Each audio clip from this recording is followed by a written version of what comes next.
What are dreams? Read, listen and practice. Thousands of years ago, dreams were seen as messages from the gods, and in many cultures, they are still considered prophetic. In ancient Greece, sick people slept at the temples of Asclepius, the god of medicine, in order to receive dreams that would heal them. Modern dream science really begins at the end of the 19th century with Sigmund Freud, who theorized that dreams were the expression of unconscious desires often stemming from childhood. He believed that exploring these hidden emotions through analysis could help cure mental illness. The Freudian model of psychoanalysis dominated until the 1970s, when new research into the chemistry of the brain showed that emotional problems could have biological or chemical roots, as well as environmental ones. In other words, we weren't sick just because of something our mothers did, or didn't do, but because of some imbalance that might be cured with medication. After Freud, the most important event in dream science was the discovery in the early 1950s of a phase of sleep characterized by intense brain activity and rapid eye movement, REM. People awakened in the midst of REM sleep reported vivid dreams, which led researchers to conclude that most dreaming took place during REM. Using the electroencephalograph (EEG), researchers could see that brain activity during REM resembled that of the waking brain. That told them that a lot more was going on at night than anyone had suspected. But what exactly? Scientists still don't know for sure, although they have lots of theories. On one side are scientists like Harvard's Alan Hobson, who believes that dreams are essentially random.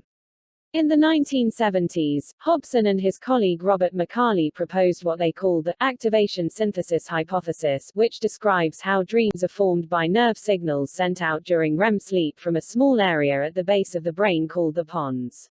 These signals, the researchers said, activate the images that we call dreams. That put a crimp in dream research. If dreams were meaningless nocturnal firings, what was the point of studying them? Adult humans spend about a quarter of their sleep time in REM, much of it dreaming. During that time, the body is essentially paralyzed but the brain is buzzing. Scientists using PET and fMRI technology to watch the dreaming brain have found that one of the most active areas during REM is the limbic system, which controls our emotions. Much less active in the prefrontal cortex, which is associated with logical thinking. That could explain why dreams in REM sleep often lack a coherent storyline. Some researchers have also found that people dream in non-REM sleep as well, although those dreams generally are less vivid. Another active part of the brain in REM sleep is the anterior cingulate cortex, which detects discrepancies. Eric Noftsinger, director of the Sleep Neuroimaging Program at the University of Pittsburgh Medical Center, thinks that could be why people often figure out thorny problems in their dreams.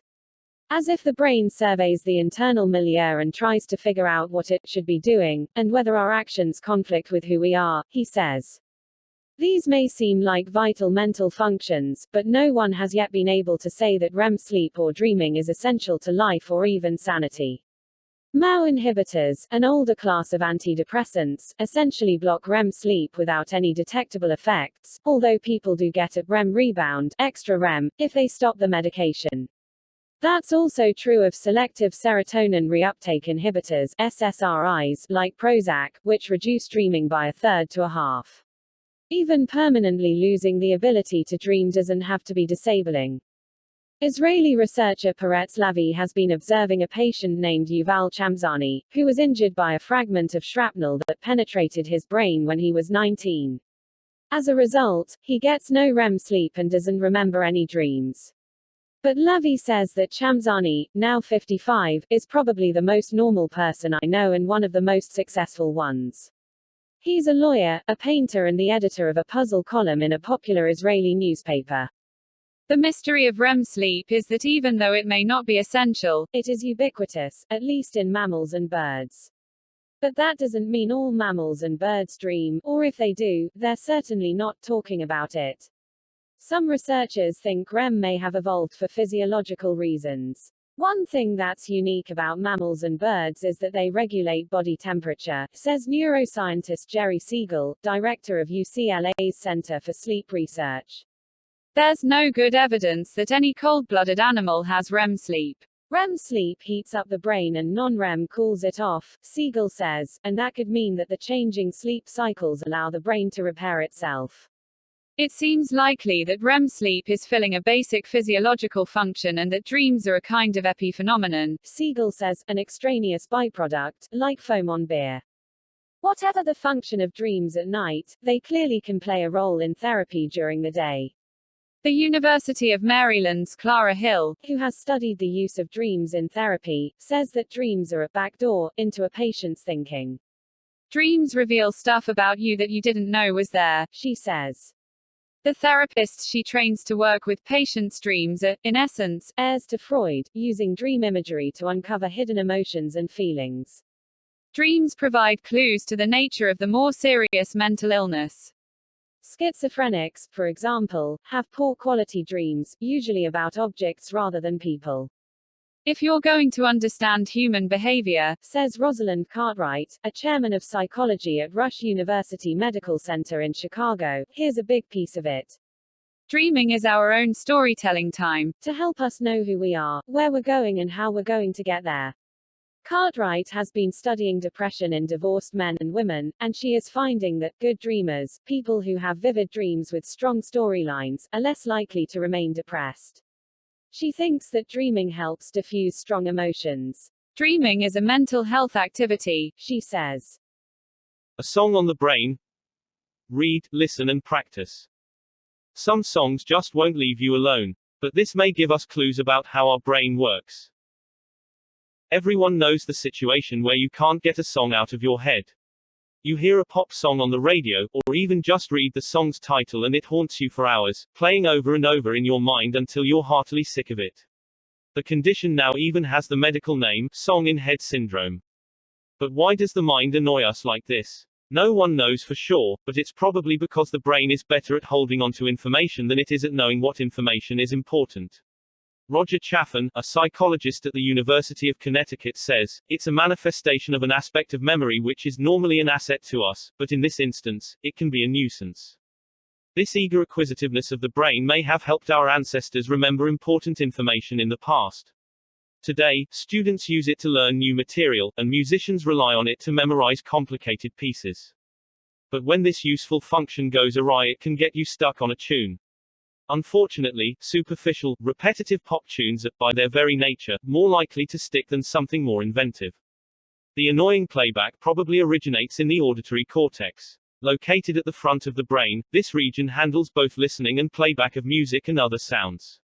Neuroscientist Robert Zatora of McGill University in Montreal proved this some years ago when he asked volunteers to replay the theme from the TV show Dallas in their heads. Brain imaging studies showed that this activated the same region of the auditory cortex as when the people actually heard the song. Not every stored musical memory emerges into consciousness, however. The frontal lobe of the brain gets to decide which thoughts become conscious and which ones are simply stored away. But it can become fatigued or depressing, which is when people most commonly suffer from song-in-head syndrome and other intrusive thoughts, says Susan Ball, a clinical psychologist at Indiana University School of Medicine in Indianapolis. And once the unwanted song surfaces, it's hard to stuff it back down into the subconscious. The more you try to suppress a thought, the more you get it, says Ball. We call this the pink elephant phenomenon. Tell the brain not to think about pink elephants, and it's guaranteed to do so, she says. For those not severely afflicted, simply avoiding certain kinds of music can help. I know certain pieces that are kind of sticky to me, so I will not play them in the early morning for fear that they will run around in my head all day, says Stephen Brown, who trained as a classical pianist but is now a neuroscientist at the University of Texas Health Science Center at San Antonio. He says he always has a song in his head and, even more annoying, his mind never seems to make it all the way through. It tends to involve short fragments between, say, 5 or 15 seconds. They seem to get looped, for hours sometimes, he says. Brown's experience of repeated musical loops may represent a phenomenon called chunking, in which people remember musical phrases as a single unit of memory, says Caroline Palmer, a psychologist at Ohio State University in Columbus. Most listeners have little choice about what chunks they remember. Particular chunks may be especially sticky if you hear them often or if they follow certain predictable patterns, such as the chord progression of rock and roll music. Palmer's research shows that the more a piece of music conforms to these patterns, the easier it is to remember. That's why you're more likely to be haunted by the tunes of pop music than by those of a classical composer such as J.S. Bach. But this ability can be used for good as well as annoyance. Teachers can tap into memory reinforcement by setting their lessons to music. For example, in one experiment, students who heard a history text set as the lyrics to a catchy song remembered the words better than those who simply read them, says Sandra Calvert, a psychologist at Georgetown University in Washington, D.C. This sort of memory enhancement may even explain the origin of music. Before the written word could be used to record history, people memorized it in songs, says Leon James, a psychologist at the University of Hawaii. And music may have had an even more important role. All music has a message, he says. This message functions to unite society and to standardize the thought processes of people in society.